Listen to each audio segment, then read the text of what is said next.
너무 죄송하지만 굳이 늑대를 찾으면은 우리 배 매니저님 제가 생각하는 늑대예요.训犬师的一句毒舌宣判直接让男主人彻底破防，他怎么也想不通自己辛苦救助流浪狗，每天天不亮就被2只猎犬拖着狂奔10公里，整个人都受拖向了没有功劳也有苦劳吧。但谁知他的那层胜负光环却被训犬师撕了个粉碎。 여기서는 다른 업무가 있고 컨텐츠 찍으려고 2명이 나가면은 여기 혼자 사장님이 다 해야 되잖아. 그걸 왜 꼭 월급 받고 해야 돼요? 아니 돈 받고 여기 와가지고 왜 계산책을 시키냐고요? 原来今天的主人公是极其罕見的纯种布列塔尼犬，刚满1岁的它们体重就已经達到了極具壓迫感的19公斤，黑鼻子的叫天方，粉鼻子的叫地軸，它們不僅長得一模一樣，就連這名字都透着一股要把家裡攪得天翻地覆的宿命感。早上7點40分，他們就上演了一場狗拉人版的極限馬拉松。2隻體型健碩的狗像2頭發瘋的公牛拽着牽引繩一路狂飆，而這位被狗遛得連氣都喘不勻的就是男主人。他這次和表弟一起來參加了節目。有趣的是，他們跟江訓並不是第一次見，在此之前他們就曾打過照面。隨着鏡頭的深入，我們來到了2兄弟工作的地方。這是一家運營了快3年的雞肉加工廠，1樓是冷凍室和加工車間，2樓則是辦公室。這原本是個純粹的生產重地，但他們硬生生為這2隻狗騰出了一個超大倉庫。巨大的航空箱、柔軟的寵物專用店，甚至還有高級飯盆。在一個滿是機器轟鳴和生肉味道的加工廠裡，這個狗舍簡直就是個格格不入的海市蜃樓。但這2位小暴徒卻不領情。畫面裡，天方和地軸正處於一種極度無聊且狂躁的狀態，他們像2台不知疲倦的粉碎機，對着剛買來的全新床墊瘋狂撕咬。僅僅一天完好的墊子就被撕成了漫天飛舞的破布。面對如此慘烈的大型拆家現場，我們來看看男主人的反應。他沒有嚴厲的呵斥，沒有明確的懲罰，那軟綿綿的抱怨在狗狗聽來甚至像一首搖籃曲。更離譜的是，這家工廠原本是上午休2，但因為這2位祖宗週末也得幹飯也得排泄，所以有時候他們不得不跑來照顧2隻狗。甚至男主人為了每天陪狗跑馬拉松，人都消瘦了不少。而他們之所以這麼做，全都是因為那麼一段往事。時間回到他們第一次出現在工廠的那個冬天，那時候的天方和地軸還只是2隻在寒風中發抖的小流浪狗。當時在外面幹活的阿姨發現了他們，裴經理更是大方地拿出了工廠的雞肉來投餵。但真正的轉折發生在那次意外，一直賴在工廠的天方突然失蹤了。他在網上發了好幾個視頻進行求助，沒想到最後在救助站發現他時，天方的前腿已經嚴重骨折。他立即聯繫了老闆，然後把狗送去了醫院。但現實是骨感的，因為手術費報價竟高達400萬韓元。對於一家效益平平的加工廠來說，這絕對是筆巨款。走投無路之下，他們在網上發起了眾籌，最後竟真的奇蹟般的湊齊了這筆天價手術費。當打着厚厚石膏的天方再次回到工廠時，一切都變了。經歷了失蹤、瀕死、巨額籌款、奇蹟生還這一系列極其戲劇性的事件後，這2隻狗在裴經理的心裡已經被徹底神化了。眼看着社交媒體粉絲漲了，他也開始拍短視頻，做起了網紅夢。因為這倆家伙實在太能鬧騰了，他們就買來了寵物基因檢測盒，想看看這倆孩子是不是混了什麼神奇的皇室血統。於是3個身強力壯的大男人對着一隻19公斤的狗手忙腳亂。畫面一轉，在2隻混世魔王的豪華狗舍外，竟然又憑空多出了3個毛茸茸的小腦袋。原來自從裴經理在網上通過流浪狗救助積累了一波粉絲後，他的一位粉絲發私信說發現了3隻被裝在紙箱裡遺棄的小狗。裴經理二話不說，直接把這3隻小家伙接回了工廠，這讓本就搖搖欲墜的工廠徹底淪為了小型收容所。鏡頭捕捉到了一個極度危險的細節，當地軸靠近時，一直以來看似和睦的天方突然目露凶光，嘴角厚臉，這一幕直接讓演播室裡的眾人驚掉下巴。江訓一針見血地指出了真相，他說這是典型的防禦性資源護衛。天方此刻的肢體語言其實是在瘋狂釋放警告信號，宣示着自己對這片地盤的絕對主權。在自然界的犬群法則中，如果頭狼也就是人類主人，沒有絕對的權威去公平分配資源，底下的狗就會陷入極度的資源恐慌。現在突然多出3隻小狗，讓天方感受到了強烈的生存危機。他發現那個軟弱的裴經理根本掌控不了局面，於是他只能親自下場，用暴力和血脈壓制來維護自己的地位。這不僅是狗的悲哀，更是主人的失職。如果說室內的爭鬥還只是暗流湧動，那室外的散步簡直就是一場災難大片。為了消耗2隻狗的體力，裴經理帶他們去了旁邊的稻田。緊接着最讓人血壓飆升的一幕出現了，伴隨着淒慘的雞叫聲，現場一片混亂。在獵犬極度興奮的本能面前，裴經理軟綿綿的指令簡直毫無存在感。這種情況一共發生過2次，每次都是天方差點把雞咬死。不過江訓解釋到，這是獵犬幼崽在學習狩獵前的行為，他並沒有下死口，所以不用太擔心。不過有時候這2個家伙也會偷偷私奔，怎麼叫都不回來，經常要消失30-40分鐘，你才能看見他們的身影。試想一下，如果他們在公路上引發了連環車禍呢？如果他們咬死的不是雞，而是別人家的名貴寵物，甚至咬傷了路人呢？這不僅僅是賠錢的問題，這足以讓這家本就在生死邊緣瘋狂試探的工廠瞬間萬劫不復。但在裴經理看來，也許這只是一場調皮的意外。清晨5點40分，天還沒亮，裴經理就精神抖擻地來到了工厂。如果你覺得他是去抓生產搞業績的，就大錯特錯了。他先是熟練地打掃完狗舍，然後又認真地回復了網友們的評論。午飯後，他還帶着狗狗去散了步或者去遊樂場。他看起來好像從早到晚忙得很，但你仔細觀察就會發現，幹活的只有老板和表弟。他幾乎成了拿着薪水卻不幹正事的摸魚專業戶。對此，裴經理不僅沒有絲毫羞愧，反而大言不慚地給自己安上了一個創作者的頭銜。他覺得既然養了狗，就總得有人全職照顧吧，所以他主動攬下了這個當博主養狗的活。至於幹苦力加工這種事，自然就留給其他人去做了。如此冠冕堂皇的角色分工，這簡直是教科書級別的職場巨嬰吸血路。他用公司的場地當免費狗舍，用老板發給他的薪水當生活費，用他的寬容作為自己追逐網紅夢的墊腳石。如此一來，就連嘉賓們都覺察到有一點不對勁了。其實善良的老板并不是沒有反抗過，面對入不敷出的業績和每天疲於奔命的日常，老板終於忍不住找裴經理攤牌。但被網紅夢徹底洗腦的裴經理不僅没有反思，反而覺得自尊心受挫，當場就毫不猶豫地懟了回去。這直接讓性格溫吞的老板被弄得啞口無言，最後只能無奈妥協，把狗徹底交由他一人折騰。但有時候裴經理在監控裡看見狗狗們闖禍了，他礙於家裡老婆的臉色沒法出門，又會聯繫老板讓他去收拾爛攤子，這明晃晃的就是員工在霸凌老板。而且從公司運營的角度來看，裴經理那毫無實質變現的賬號根本就是在讓公司持續倒貼，甚至已經把老板逼到了考慮關門大吉的絕境。而面對老板這近乎掏心掏肺的坦誠，他不僅不體諒老板對公司死活的擔憂，反而滿腦子都在擔心，要是公司真倒閉了，自己這5隻狗該去哪裡住。更絕的是，裴經理不僅沒有反思自己的失職，反而給瀕臨破產的老板畫了一張堪比銀河系那麼大的餅。他甚至異想天開地提議到，如果未來雞肉廠幹不下去了，乾脆直接帶着幾隻狗轉型去搞狗咖或者狗狗遊樂場好了。你讓一個連2隻狗都管不住，只會跟在狗屁股後面捡屎的人去開狗咖，讓一個連本職工作都不願意做，天天摸魚的員工去主導公司的戰略轉型，這是要把老板連皮帶骨徹底吃乾抹淨。看到這裡，整個事件的脈絡已經極其清晰。這家雞肉加工廠之所以陷入絕境，狗的調皮只佔了10%，剩下的90%全都是因為老板的無限退讓和裴經理的病態越界。裴經理看似在救狗，實則是在利用狗逃避現實的職場壓力。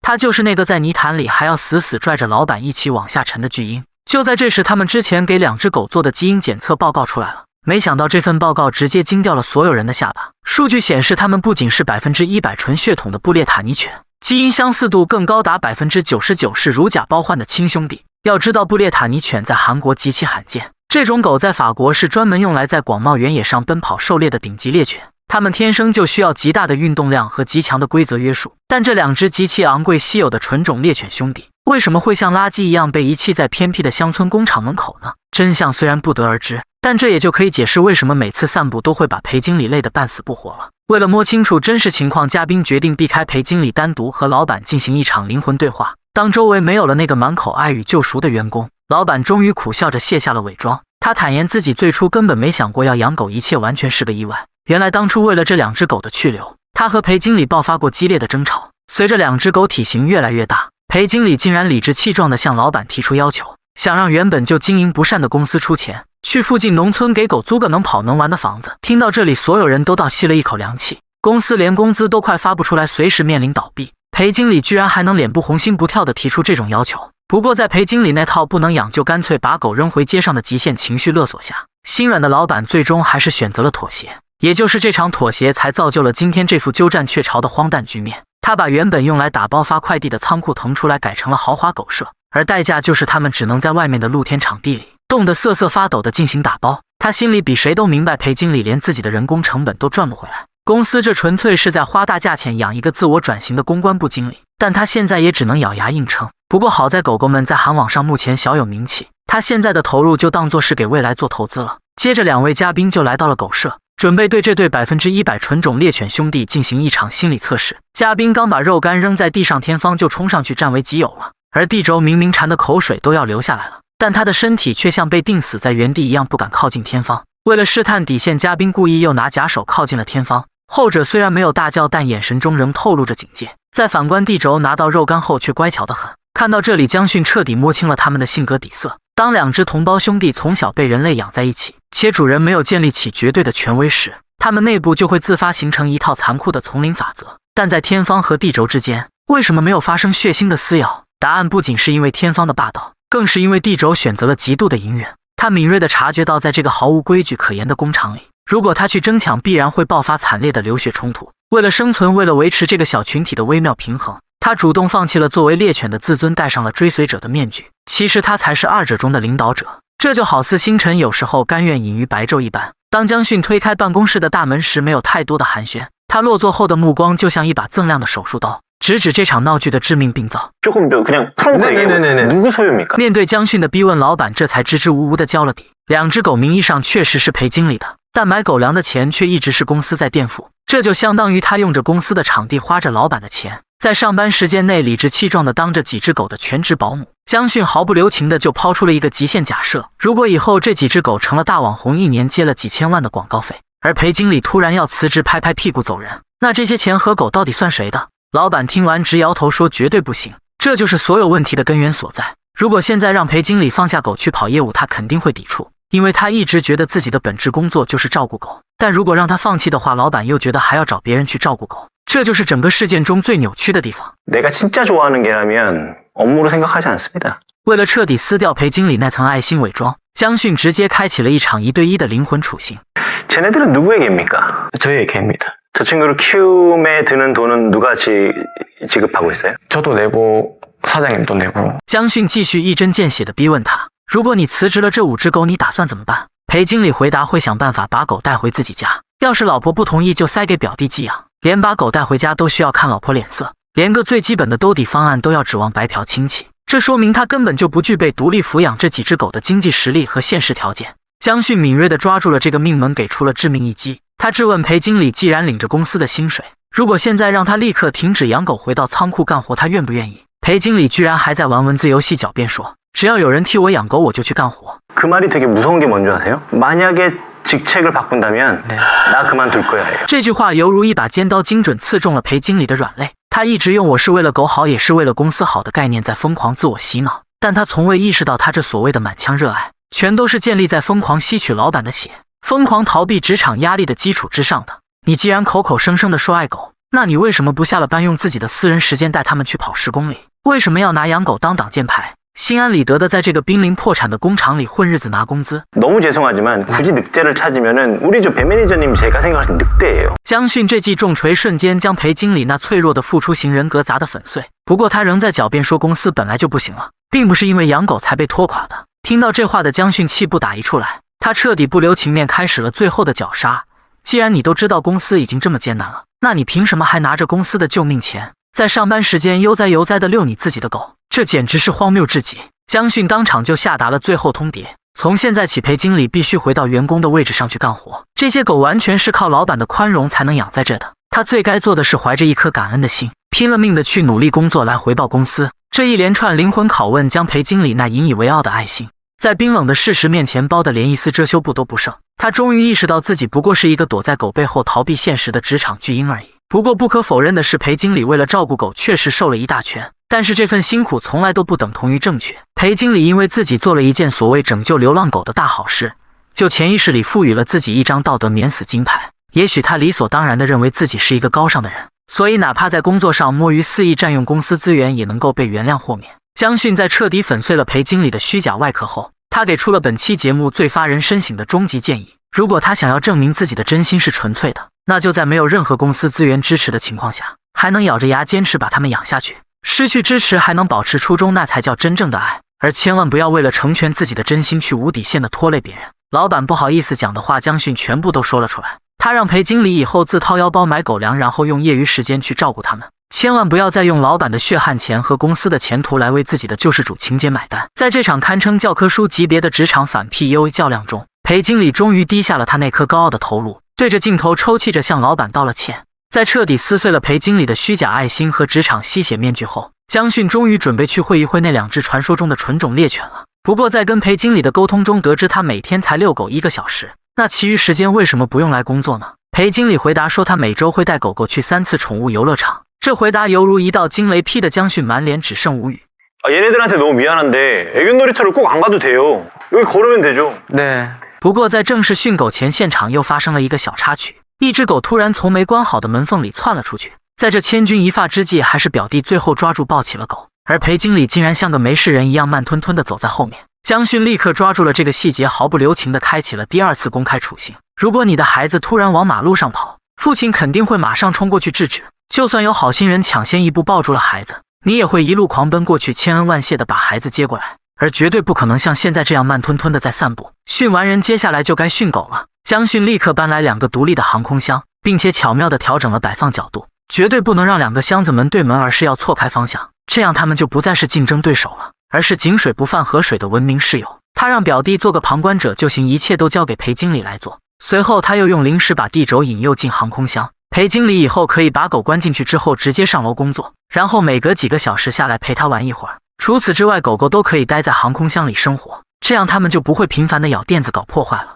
接下來就到了裴經理的實踐環節，他拿着零食分別扔進2個航空箱。江迅告訴他，關門之後不要馬上離開，可以站在旁邊多等待一會兒，然後幾個小時再打開航空箱門的時候，隨意一些，也不要搞得太隆重。而且江迅也發現這2隻同胞兄弟因為一直混養在一起，從來沒有享受過1對1的獨處時光，他們的世界裡似乎只有殘酷的競爭，所以才不得不隨時豎起渾身的刺去爭搶資源。他建議裴經理以後可以單獨帶他們出去散步，只有獨處的機會变多了，才能更多的發现他們的閃光點。當江迅擋住零食不讓他吃的時候，大家能清晰地看到他的眼珠在瘋狂轉動。在長達幾十秒的思考後，天方一屁股坐了下來。就在他坐下的那一瞬間，江迅立刻把零食給了他。大家還是第一次見到思考這麼久的狗。人類為了買杯咖啡為什麼要排1個小時的隊？那是因為我們深信沒有人會去插隊，最終一定能輪到自己。但地軸和天方以前的生活裡沒有這個規矩，真正的主人絕不是只會往飯盆裡倒狗糧的飼養員。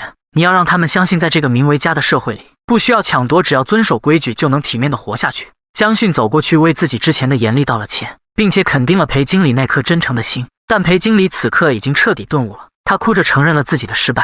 我一直以為自己是愛他的，但卻從來沒有教過他們規矩。原來我給他們的愛根本不是無條件的愛，而是一種夾帶着自私的盲目。為了成全自己的勝負光環，他差點毀了狗，也差點拖垮了這家公司。但現在那個曾經用道德綁架老板的職場巨嬰也終於覺醒了。이번 주제에 맞게 제가 보호자의 자격을 가질 수 있도록 그런 시간을 한번 만들어 보겠습니다. 一場險些讓公司破產的鬧劇，最終在幾塊肉乾和幾行眼淚中畫上了句號。有時候我們總是容易陷入自我感動的陷阱，以為只要付出了時間、金錢和眼淚就是極致的愛。但無論是養狗還是為人處事，毫無邊界的善良只會培養出貪得無厭的怪物。沒有規則的愛意最終也都會演變成一場相互折磨的災難。真正的救贖永遠不是毫無底線的縱容，而是教你思考，伴你同行。從反饋視頻來看，裴經理也在做着努力，相信幾隻狗狗和他都會越來越好的。